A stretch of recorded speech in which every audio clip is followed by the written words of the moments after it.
வணக்கம்.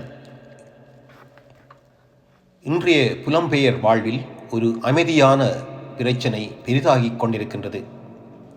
அது பணம், கடன், நம்பிக்கை மற்றும் உடைந்து போகும் வாழ்க்கைகள். நாம் பலர் நண்பர்கள், உறவுகள் என்று நம்பி உத்தரவாதம் நின்று பணம் பெற்று கொடுக்கின்றோம். ஆனால் அந்த பணம் திரும்ப வராதபோது சிக்கலில் சிக்குவது யார்? உதவிக்கு நின்ற மனிதர்தான்.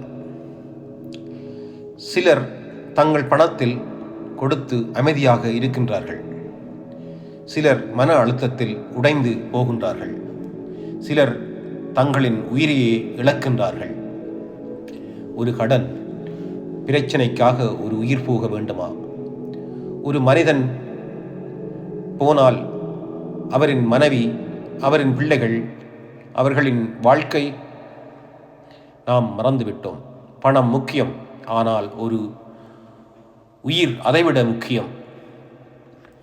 உதவி செய்யுங்கள், ஆனால் உங்கள் வாழ்க்கையை ஆபத்தில் வைக்காதீர்கள். நம்புங்கள், ஆனால் கண்மூடித்தனமாக அல்ல. தயவு செய்து யாராவது இந்த நிலையில் இருந்தால் தனியாக இருக்காதீர்கள். பேசுங்கள், உதவி கேளுங்கள். உயிர் ஒரு முறை தான் கிடைக்கும். நாம் ஒருவரை ஒருவர் காப்பாற்ற வேண்டும். உறவுகளை அல்ல, உயிர்களை காப்பாற்ற வேண்டும்.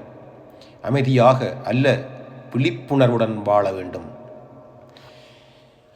யாருக்கும் உத்தரவாதம் நின்றால் அது உங்கள் வாழ்க்கையை பாதிக்கலாம்.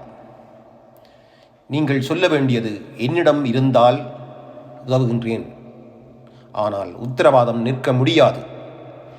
2வது, பண விஷயத்தில் எழுத்து மூலம் அல்லது பொறுப்பு அவசியம். நெருங்கிய உறவாக இருந்தாலும் எழுதப்பட்ட ஒப்பந்தம், பொறுப்புகள் வைத்திருக்க வேண்டும்.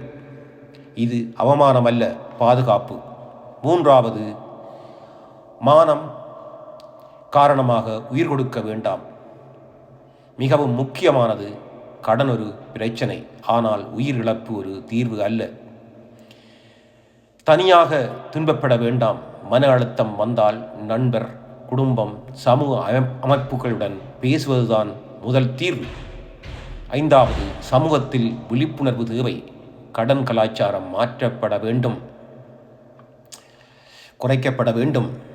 இது தனிமனித பிரச்சனை அல்ல, ஒரு கூட்டு பிரச்சனை. இந்த கருத்து பிடித்திருந்தால் உங்கள் நண்பர்களுக்கும் பகிருங்கள். நன்றி.